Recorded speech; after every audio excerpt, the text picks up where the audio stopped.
ಎಲ್ಲ ಪೂಜ್ಯ ಪಾದರಲ್ಲಿ ತಮ್ಮೆಲ್ಲರಲ್ಲಿ ಪ್ರಣಾಮಗಳು. ಎನ್ನ ಅವಗುಣವೆಂಬ ಕಸವ ಕಿತ್ತಿ ಸಲಹು ಕೂಡಲ ಸಂಗಮ ದೇವ. ಸುಳಿದೆಗೆದು ಬೆಳೆವೆನು. ಇದು ಬಸವಣ್ಣನವರ ಬಹಳ ಸುಂದರವಾದ ವಚನ. ಅದನ್ನು ನಾವು ನೋಡ್ತಾ ಇದ್ದೇವೆ. ಅವಗುಣವೆಂಬ ಕಸ ನಾವು ಬೆಳಿಬೇಕು. ಏನು ಬೆಳೆದ್ರೆ ಜೀವನದ ವೈಭವ ಹೆಚ್ಚುತ್ತದೆ, ಅಂಥ ಬೆಳೆಯನ್ನು ಹೊರಗಲ್ಲ ಒಳಗೆ ಬೆಳಿಬೇಕು. ಹಾಗೆ ಹೊರಗೊಂದು ಭೂಮಿ ಅದ, ಆಗ ಒಳಗೊಂದು ಭೂಮಿ. ಈ ಭೂಮಿಯ ಮಾಲೀಕರು ನಾವು. ಹೊರಗಿನ ಭೂಮಿಯನ್ನು ಕೊಡಾಕ ತಗೊಳಕ ಬರ್ತದೆ. ಈ ಒಳಗಿನ ಭೂಮಿಯನ್ನು ತಗೊಳಕ್ಕೂ ಬರೋದಿಲ್ಲ, ಕೊಡಾಕೂ ಬರೋದಿಲ್ಲ. ಇದು ಮಾರೋ ಭೂಮಿ ಅಲ್ಲ, ಇದು ಇರೋ ಭೂಮಿ.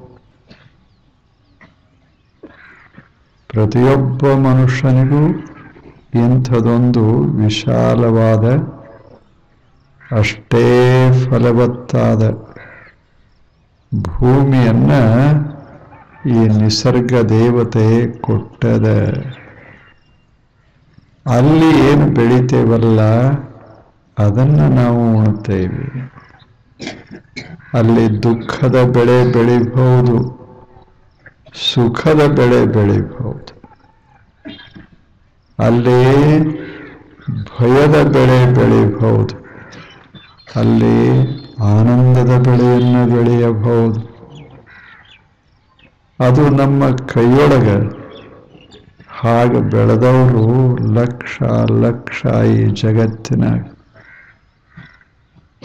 ಏನು ಬೆಳಿತೇವೆ ಅದಕ್ಕೆ ನಾವೇ ಹೊಣೆಗಾರರು.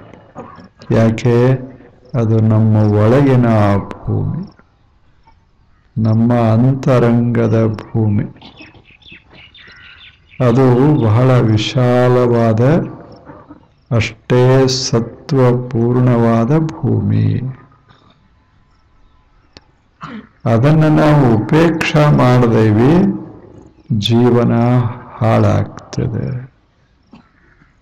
ನಾವು ಹೊರಗಿನ ಭೂಮಿಗಾಗಿಯೇ ಇಡೀ ಜೀವನವನ್ನು ಮೀಸಲಾಗಿಟ್ಟೀವಿ ಅಂದರೆ ಹೊರಗೆ ಇರ್ತದ, ಒಳಗೆ ಖಾಲಿ ಆಗ್ತದ.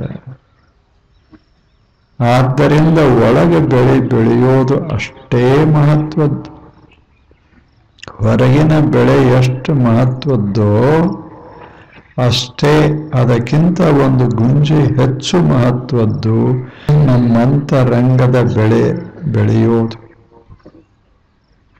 ಅದನ್ನ ಬಸವಣ್ಣನವರು ಹೇಳಿದರು, ನಾನು ಬೆಳೀತೇನೆ, ಮಸ್ತಾಗಿ ಬೆಳಿತೇನೆ ಭಗವಂತನೇ, ಆದರೆ ಏನು ಮಾಡೋದು, ಈ ಕಸ ಬ್ಯಾರಿ ಬೆಳೆಯಕತ್ತದಲ್ಲ.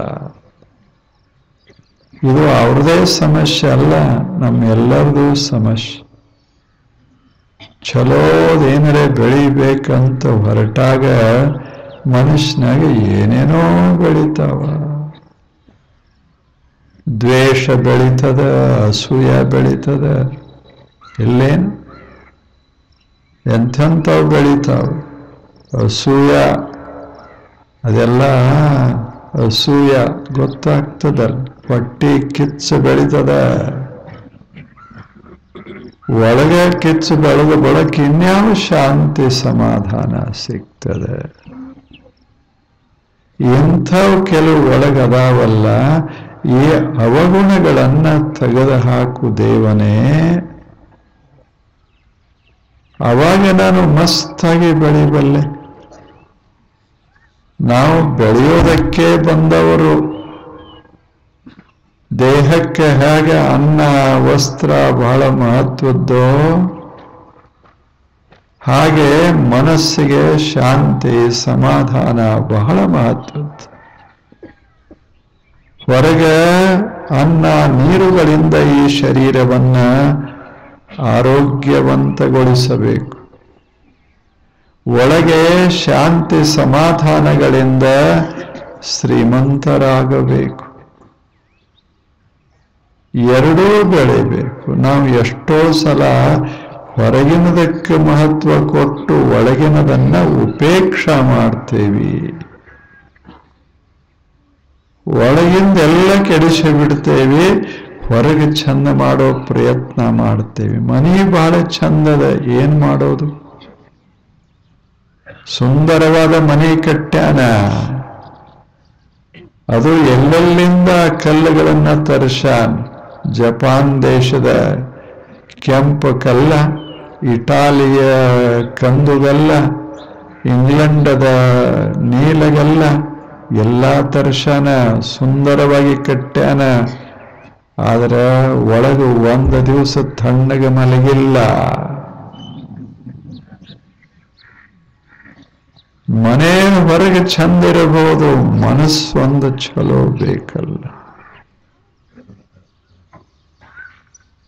ಹಾಗೆ ನಮ್ಮದು ಹೊರಗೆಲ್ಲ ಚಂದ ಇರಬಹುದು, ಒಳಗೊಂದಿಷ್ಟು ಬೇಕಲ್ಲ. ಹೊರಗೆ ಮಸ್ತಾಗಿ ಉಣ್ತೇವಿ, ತಿಂತೇವಿ, ಯಾವುದಕ್ಕೇನು ಕೊರತೆ ಇಲ್ಲ. ಆದ್ರೆ ಒಳಗೆ ಇಲ್ಲ, ಏನ್ ಮಾಡೋದು? ಚಲೋ ಚಲೋ ಬೆಳಿಬೇಕಲ್ಲ ಒಳಗೆ. ಈಗ ತಾವೆಲ್ಲ ಇಲ್ಲಿ ಬಂದಿರಿ ಅಲ್ಲ, ನಿಮ್ಮನ್ನು ನೋಡಿ ಆನಂದ ಪಡೋದು ಒಂದಿಷ್ಟರೇ ಬ್ಯಾಡೇನ್? ಒಂದಿಷ್ಟರೇ ಬೇಡ? ಇಷ್ಟು ಪಾಪ ಇಷ್ಟು ನಶಿಕನಾಗಿ ಬರ್ತಾರೆ, ಕಷ್ಟಪಟ್ಟ ಬರ್ತಾರೆ, ಬಂದು ಎಷ್ಟು ಸಂತೋಷದಿಂದ ಕೂಡ್ತಾರೆ ಅಂತ ಒಂದೀಟರೇ ಅನಿಸ್ಬೇಕಲ್ಲ ಮನಸ್ಸಿಗೆ. ಸಂತೋಷ ಪಡಬೇಕಲ್ಲ. ಸಂತೋಷ ಪಡ್ಲಿಲ್ಲ. ಇಷ್ಟು ಜನ ಅದಾರ ಈ ಊರಾಗ, ನಮಗೊಂದು ಬಿಲ್ಡಿಂಗ್ ಕಟ್ಟಲಿಲ್ಲ ಯಾರು. ಏನಿದೆಲ್ಲ? ತಾವೇ ಮಸ್ತಾಗಿ ಅಂತ್ಯಂತ ಬಿಲ್ಡಿಂಗ್ ಕಟ್ಕೊಂಡಾರ, ನಮಗೇನದ ಈ ಊರಾಗ? 1 ಇಂಚು ಜಾಗ ಇಲ್ಲ. ಇಂಚು ತಗೊಂಡು ಏನ್ ಮಾಡೋದು? ಇಷ್ಟು ಜನರ ಮನಸ್ಸದಾವಲ್ಲ, ಅದು ಬಹಳ. ನಾವು ಸಂತೋಷ ಪಡಾಕ ಬೇಕಾದಷ್ಟು ಈ ಜಗತ್ತಿನಾಗದ, ನಾವು ಕೆಡಿಸ್ಕೋತೀವಿ ಅಷ್ಟೇ. ನಾವು ಕೆಡಿಸ್ಕೋತೀವಿ. ಎಷ್ಟು ಚಲೋ ಚಲೋದನ್ನ ದೇವರು ಅಂದ್ರೆ ನಿಸರ್ಗ ದೇವರು ಎಷ್ಟು ಚಲೋ ಮಾಡಿಲ್ಲ ಹೇಳಿ? ಏನರೇ ಕೆಡಿಸ್ಯಾನೇನು ಹೇಳಿ? ಎಷ್ಟು ಚಲೋ ಆಕಾಶದಿಂದ ಸ್ವಚ್ಛ ಫಿಲ್ಟರ್ ಮಾಡಿದ ನೀರ ನಾವ್ಯಾವ ಫಿಲ್ಟರ್ ಮಾಡ್ತೇವಿ? ಬರೇ ನೀರನ್ನಷ್ಟೇ ಎತ್ತಿ ಆಕಾಶಕ್ಕೆ ಎತ್ತಿ ಈ ಭೂಮಂಡಲದ ಮ್ಯಾಲೆಲ್ಲ ಸ್ವಚ್ಛ ನೀರನ್ನ ನಿಸರ್ಗ ದೇವತೆ ಸುರಿತದ ಗಟಾರ ಮಾಡಿದವರು ನಾವು, ಹೊಲಸು ಮಾಡಿದವರು. ಹಂಗೆ ಜಗತ್ತೆಷ್ಟು ಚಂದದ ಬದುಕ ಕೆಡಿಸಿದವ್ರು ನಾವು. ಯಾಕೆ? ನಮ್ಮ ಮನಸ್ಸು ಸರಿಯಿಲ್ಲ. ನಮ್ಮ ಮನಸ್ಸು ಸರಿಯಿಲ್ಲ. ಎಂಥ ಮನಸ್ಸಿನೊಳಗ ಒಂದಿಷ್ಟು ಬೆಳೆ ಬೆಳೆಯೋದದ, ಇದನ್ನು ಬಿಟ್ಟು ಏನ್ ಮಾಡ್ಲಿಕ್ಕಾಗ್ತದ ಹೇಳಿ? ಏನು ಎಲ್ಲಿದರೆ ಸಮಾಧಾನ ತರೋದದ ಏನು ಈ ಜಗತ್ತಿನಾಗ? ಬಟ್ಟೆ ಬರೆ ಎಲ್ಲ ಖರೀದಿ ಮಾಡಿ ಬರಬಹುದು, ಆನಂದವನ್ನ ಖರೀದಿ ಮಾಡಕ್ಕಾಗ್ತದೇನು ಹೇಳಿ? ಎಲ್ಲವನ್ನ ಬೆಳ್ಳಿ ಬಂಗಾರ ಮುತ್ತ ರತ್ನ ಎಲ್ಲವನ್ನ ತರಬಹುದು, ಆದರೆ ಪ್ರಸನ್ನತೆಯನ್ನೇನ್ರೆ ತರ್ಲಿಕ್ಕಾಗ್ತದೇನು ಹೇಳಿ? ಮುಖದ ಮೇಲಿರುವ ಪ್ರಸನ್ನತಾ, ಮನಸ್ಸಿನಲ್ಲಿರುವ ಪ್ರಸನ್ನತಾ, ಇದನ್ನೇನಾರು ಎಲ್ಲಿಂದರೆ ತರಲಿಕ್ಕೆ ಸಾಧ್ಯವಿದೆಯೇ? ಯಾವ ಮಾರುಕಟ್ಟೆಯೊಳಗೆ ಸಿಗ್ತದ ಹೇಳಿ? ಯಾವ ಅಡ್ವರ್ಟೈಸ್ ಯಾರು ಮಾಡ್ತಾರ? ಇಷ್ಟೆಲ್ಲ ಮಾಡ್ತಾರಲ್ಲ ಜಾಹೀರಾತ, ಇದಕ್ಕೆ ಜಾಹೀರಾತ ಮಾಡ್ತಾರ, ಇದಕ್ಕೆ ಮಾಡ್ತಾರ. ಆದರೆ ಆನಂದಕ್ಕಾಗಿ ಜಾಹೀರಾತ ಮಾಡಕ್ಕೆ ಆಗ್ತದೇನು? ಆಗ್ತದೇನು? ಅದನ್ನ ನಾವ ಪಡಿಬೇಕಾಗ್ತದ, ನಮ್ಮ ಮನುಷ್ಯನಾಗೆ ಬೆಳೆಸಬೇಕಾಗ್ತದ. ಅದು ಶಾಂತಿ, ಸಮಾಧಾನ ಮತ್ತು ಜ್ಞಾನ. ಅಂಥದೊಂದು ಸುಂದರ ಬೆಳೆ ಹಿಂಗೆ ಬೆಳಿಬೇಕು. ಸ್ವಾತಂತ್ರ್ಯ, ಪರಮೋನ್ನತ ಸ್ವಾತಂತ್ರ್ಯ, ಪರಮ ಆನಂದ, ಅದನ್ನ ಬೆಳೆಯೋದು ನಮ್ಮ ಕೈಯೊಳಗೆ, ನಮ್ಮ ಮನಸ್ಸಿನ. ಅದಕ್ಕೆ ಬಸವಣ್ಣ ಹೇಳಿದರು, ನಾನು ಅವರು ಇನ್ನೊಬ್ಬರಿಗೆ ಹೇಳಿಲ್ಲ, ತಮ್ಮದು ಹೇಳಿಕೊಂಡ್ರು, ತಮ್ಮದೇ ಹೇಳಿದರು.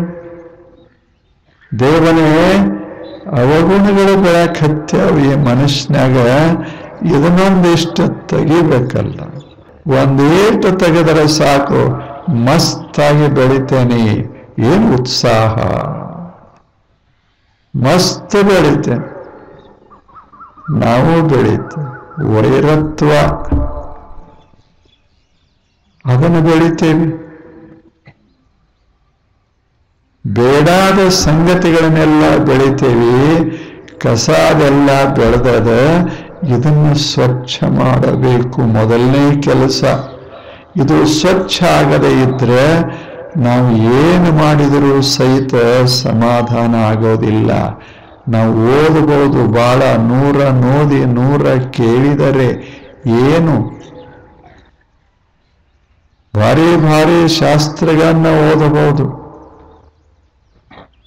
ಅನೇಕ ಸಿದ್ಧಾಂತಗಳನ್ನೇ ಜಗತ್ತಿನಲ್ಲಿ ಮಂಡಿಸಿ ಬಿಡಬಹುದು. ಆದರೆ ಮುಖದ ಮೇಲೆ ಪ್ರಸನ್ನತೆ ಇಲ್ಲ. ಎಳೆಯೊಳಗೆ ತಂಪಿಲ್ಲ. ಅದಂಗಾಗ್ತದ. ಅದಕ್ಕೆ ಬಸವಣ್ಣನವರು ಹೇಳೋದು, ನಮಗೆ ಯಾಕ್ರಿಪ್ಪ ಇದೆಲ್ಲ, ನಮ್ಮ ಮನಸ್ಸು ಒಂದು ತಣ್ಣಗಿಟ್ಟುಕೊಳ್ಳೋಣ ಅಂದ್ರು. ಅದಕ್ಕೇನು ಮಾಡಿದ್ರು? ಅವಗುಣ ಅಂತ ಕಸ ಬೆಳೀತದೆ. ಈ ಕಸನೇ ನಮಗೆಲ್ಲ ಕೆಡಿಸ್ತದ. ಅಂಥ ಅವಗುಣಗಳನ್ನ ತೆಗೆದು ಹಾಕಬೇಕು ಅಂತ ಹೇಳಿ ಅವಗುಣ ಯಾವುವು ನೋಡ್ತಾ ಇದೆ. ಅವಗುಣ ಯಾವ್ಯಾವದಾವ ನಾವು ನೋಡ್ಕೋತ ಬಂದೇವಿ, ಒಂದೆರಡು ನೋಡೇವಿ. ಎಂದೊಂದು ನೋಡೋರದೆ ಇದು ಅವಗುಣನೇ. ಕೆಟ್ಟ ಅವಗುಣ ಅಂದ್ರೆ ಗೊತ್ತಾಗ್ತಲ್ಲ. ಏನು ಬೆಳೆದರೆ ಮನಸ್ಸು ಅಸಮಾಧಾನ ಆಗ್ತದ ಅದೇ ಅವಗುಣ. ಏರ್ಲಿಕ್ಕೆ ಯಾವುದು ಅಡೆತಡೆ ಉಂಟು ಮಾಡ್ತದೆ ಅದೇ ಅವಗುಣ. ಆನಂದವಾಗಿ ಇರೋದಕ್ಕೆ ಯಾವುದು ಆತಂಕ ಮಾಡ್ತದಲ್ಲ ಅದೇ ಅವಗುಣ. ನಾ ಎಲ್ಲ ಚಲೋ ಇರಬೇಕತ್ ಮಾಡೇನಿ, ಏನಿ ಮನಸ್ಸು ಮನವೆಂಬ ಮರ್ಕಟವ ತಡೆಯಲಾರೆನೋ ದೇವ. ಎನಿತಿದರ ಚಪಲ ಚೇಷ್ಟೆಗಳ ವರ್ಣಿಸಲಿ. ಏನೇನು ಮಾಡ್ತದದ ಮುಂದೆ ವರ್ಣ ಮಾಡ್ಯಾನ. ಏನ್ ನೋಡಬೇಕದು, ಏನೇನೋ ಮಾಡ್ತದೆ, ಆದರೆ ಚಲೋದು ಒಂದು ಮಾಡುದಿಲ್ಲ. ಹಂಗ ಇಂಥ ಮನಸ್ಸನ್ನ ನಾವು ತಿರಸ್ಕರಿಸಬಾರದು. ಈ ಮನಸ್ಸಿನೊಳಗೆ ಎಲ್ಲ ಬೆಳೆಯೋದು. ಇದೇನು ಸಾಮಾನ್ಯ ಮನಸ್ಸಲ್ಲ, ಅದ್ಭುತವಾದ ಮನಸ್ಸು. ಮನಸ್ಸೇ ಹೇಳ್ತದೆ, ಅವಕಾಶ ಕೊಡು ಮನುಷ್ಯನೇ, ನಿನ್ನನ್ನ ಆಕಾಶದ ಎತ್ತರಕ್ಕೆ ಎತ್ತರಿಸಬಲ್ಲೆ. ನೀನೇ ನನ್ನನ್ನ ಸರಿಯಾಗಿ ಬಳಸದೇ ಇದ್ರೆ ಕಸ ಬೆಳೆಯಬಲ್ಲೆ. ಎರಡೂ ಮಾಡ್ತೇನೆ. ನಿನ್ನ ಬದುಕನ್ನ ಹಾಳ ಮಾಡೋದು ನಾನೇ, ನಿನ್ನ ಬದುಕನ್ನ ಸುಂದರಗೊಳಿಸೋದು ನಾನೇ. ಗೊತ್ತಿರಲಿ, ನನ್ನನ್ನ ಚೆನ್ನಾಗಿ ಬಳಸು, ನಿನ್ನ ಬದುಕು ಸುಂದರವಾಗ್ತದೆ. ಮನಸ್ಸು ಹೇಳ್ತದೆ, ನನ್ನನ್ನ ಬಳಸದೇ ಇದ್ರೆ ನಿನ್ನ ಬದುಕು ಸಂಪೂರ್ಣ ಹಾಳಾದೀತು. ನನ್ನ ಮೇಲೆ ಅವಲಂಬಿಸಿದ ಬದುಕ, ಬುದ್ಧಿಯ ಮೇಲಲ್ಲ, ಮನಸ್ಸಿನ ಮೇಲೆ ಬದುಕು ಅವಲಂಬಿಸಿಕೊಂಡದ. ನಿನ್ನ ಬುದ್ಧಿ ಎಷ್ಟು ಎತ್ತರ ಆದ್ರೆ ಏನಾಯ್ತು? ಕೆಡಸಾವ ಕಟ್ಟಾವ ನಾನು. ಅಂಥ ಮನಸ್ಸು. ನಾನು ಒಂದು ವೇಳೆ ಬರೀ ಹೊಲಸು ಹೊಲಸು ಹೊಲಸು ಆಲೋಚನೆಗಳನ್ನ ಮಾಡಿದ್ರೆ ನಿಂದು ಹೋಯ್ತು. ಅಲ್ಲೆಲ್ಲದ ಸಮಾಧಾನ. ಆದ್ದರಿಂದ ನನ್ನನ್ನ ಬಳಸು ಮನುಷ್ಯನೇ, ನಾನು ಬಹಳ ಸಮರ್ಥ. ನನ್ನನ್ನ ಬಳಸಿದವರು ಎಂಥೆಂಥ ವ್ಯಕ್ತಿಗಳಾಗ್ಯಾರ, ಎಂಥ ಅದ್ಭುತ ವ್ಯಕ್ತಿಗಳಾಗ್ಯಾರ. ಹೇಳು, ನನ್ನನ್ನ ಬಳಸಿಕೋ ಒಂದಿಷ್ಟು. ಏನೆಲ್ಲವನ್ನ ಮಾಡಬಲ್ಲೆ, ನನ್ನ ಮರಿಬೇಡ. ನೀನು ಹೊರಗಿನದಕ್ಕೆ ಗಂಟು ಬಿದ್ದಿಯಲ್ಲ, ನಾನೇನು ಮಾಡೋದು? ಹೇಳು. ಇಂಥ ಮನಸ್ಸು ನಮಗೆ ದೊರೆತಿದ್ದೇ ನಮ್ಮ ಪುಣ್ಯ ಅಂತ ಭಾವಿಸಿ ಈ ಮನಸ್ಸನ್ನು ಸ್ವಚ್ಛ ಮಾಡೋದು. ಸ್ವಚ್ಛ ಮಾಡೋದು ಅದು ನಮ್ಮ ಕೆಲಸ. ಊರು ಸಾಬರಿ ನಮಗೆ ಯಾಕೆ ಅಂತಿರ್ತಾರೆ. ಹಳ್ಳಿ ನಮಗೆ ರಗಡ್ ರಾಮಾಯಣ ಆಗ್ಯದ, ಇನ್ನೊಬ್ಬರು ಉಸಾಬರಿ ನಮಗೆ ಯಾಕೆ? ಹಿಂಗ ಉಸಾಬರಿ ಮಾಡಾಕ್ ಹೋಗಿ ಬದುಕ ಹಾಳಾಗ್ಯದ. ಬದುಕು ಹಾಳಾಗ್ಯದ. ಬಿದ್ದಿ ಬಿದ್ದಿ ಅಂತ ಹೇಳ್ತಾನ ಒಬ್ಬ. ದಾರ್ಯಾಗ ಹುಡುಗನಿಗೆ ಹೇಳ್ತಾನೆ, ಬೀಳ್ತಿ ಬೀಳ್ತಿ ಅಂತಾನೆ. ಆ ಹುಡುಗನ ಕಡೆ ನೋಡಿ ತಾನೇ ಬೀಳ್ತಾನೆ. ಆ ಹುಡುಗ ನಗ್ತದ, ನನಗೆ ಬೀಳ್ತಿ ಅಂತೇಳಿ ನೀನೇ ಬಿದ್ದೀಯಲ್ಲ. ಅವ ಮುದುಕಂತ ನೀನೇ ಕಾರಣ. ಹೆಂಗದ ಕಾರಣ? ಯಾರ್ಯಾಕಿರಲ್ರಾಕೆ? ಕಾಲು ಮುರಿತಲ್ಲ, ಅದು ಹೇಳು. ಜೀವನೆಲ್ಲ ಹದಗೆಡ್ತದೆ, ವೈಭವ ನಾಶ ಆಗ್ತದೆ. ಸುಂದರವಾದ ಬದುಕನ್ನ ಸಾಗಿಸಬೇಕಾಗಿತ್ತು ಅಂದ್ರೆ ಒಂದಿಷ್ಟು ಚಲೋ ಬೆಳಿಬೇಕು. ಇದೇನು ಕಸ ತೆಗಿಬೇಕು. ಆ ಕಸ ಯಾವುದು ಅಂದ್ರೆ ಇಂದಿನ ಕಸ, ಐತಾರದ ಕಸ. ಇದು ಏನು ಅಂದ್ರೆ ಚಿಂತೆ ಮಾಡೋದು. ಅವ್ರು ಹಂಗ್ಯಾಕ, ಇವ್ರು ಹಿಂಗ್ಯಾಕ, ನೀ ಹಿಂಗ್ಯಾಕ, ಏನಿದೆಲ್ಲ? ಇದಕ್ಕೆ ಚಿಂತೆ ಅಂತ ಕರೆದಾರ. ಅಂದ್ರೆ ಒಂದು ಥರದ ಅಸಮಾಧಾನದ ಮನಸ್ಸು. ಯಾವುದಕ್ಕೂ ಸಮಾಧಾನ ಇಲ್ಲ, ಯಾವುದಿದ್ರೂ ಸಮಾಧಾನ. ಹೀಗೆ ನಾವು ಚಿಂತೆ ಮಾಡ್ಕೋತ ಹೋದ್ರೆ ಹೆಂಗೆ ಚಲೋ ಮನಸ್ಸು ತಯಾರಾಗ್ತದೆ? ಒಳ್ಳೆದನ್ನ ಹೆಂಗೆ ಅನುಭವಿಸಲಿಕ್ಕಾಗ್ತದೆ? ಚಿಂತೆ ಮಾಡುವ ಸಂಗತಿಗಳು ಎಂಥವು? ಹಳೆಯದು ಚಿಂತೆ ಮಾಡ್ತೇವೆ, ಮುಂದೆ ಬರೋದು ಚಿಂತೆ ಮಾಡ್ತೇವೆ, ಇರೋದ ಮರಿತೇವೆ ಎಷ್ಟೋ ಸಲ. ಹಳೆಯದೆಲ್ಲ ನಾವು ಹಂಗಿತ್ತು, ಹಂಗೆಲ್ಲ ಹೋಗಿಬಿಡ್ತು ಅಂತ ಹಳೆಯ ಚಿಂತೆ ಮಾಡ್ಕೋತ ಕುಂತೇವೆ ಅನ್ನೋದಲ್ಲ. 4 ಮಂದಿ ಮುಪ್ಪಿನವರು ಕೂಡ್ಲಿ ಎಲ್ಲ ಹಳಿದ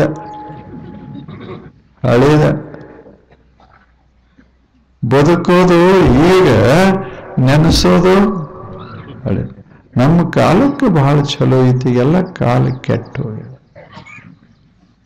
ಮತ್ತೆ ಇವ ಅದಾನ, ಇವಂದ ಕಾಲ ಅದ. ಏನು ಮಾಡ? ಇದೇನ ಹಳೇದು ಆಯ್ ಹೋಗಿರ್ತದ, ಅದನ್ನ ಮತ್ತೆ ತಲೆಗೆ ಯಾಕೆ ಹಾಕೋತಿ? ಒಬ್ಬ ಮುದುಕಿದ್ದ. ಇದೊಂದು ಸಣ್ಣ ಘಟನಾ. ಇದು ಲಗ್ನಕ್ಕೆ ಹೋಗ್ತಿದ್ದ, 80 ವರ್ಷದ ಮುದುಕ. ಅವನಿಗೆ ಹಿರಿಯ ಎಲ್ಲರೂ ಲಗ್ನಕ್ಕೆ ಕರಿತಿದ್ರು, ಮುಂದೆ ಕೂಡಿಸ್ತಿದ್ರು. ಯಾರು ಲಗ್ನಕ್ಕೆ ಹೋದ್ರು ಸಹಿತ ಕಣ್ಣೀರು ಸುರ್ಸಾವ. ಅವ್ರಿಗೆ ಅನಿಸ್ತಿತ್ತು ಎಷ್ಟು ಮುದುಕ ಆನಂದ ಪಡ್ತಾನ. ಹುಡುಗರ ಲಗ್ನ ನೋಡಿ ಏನ್ ಆನಂದ ಪಡ್ತಾನ ನಮ್ಮ ಮುದುಕ. ಆಮೇಲೆ ಹಿರಿಯರನ್ನ ಕರ್ಕೊಂಡೋಗವ್ರು.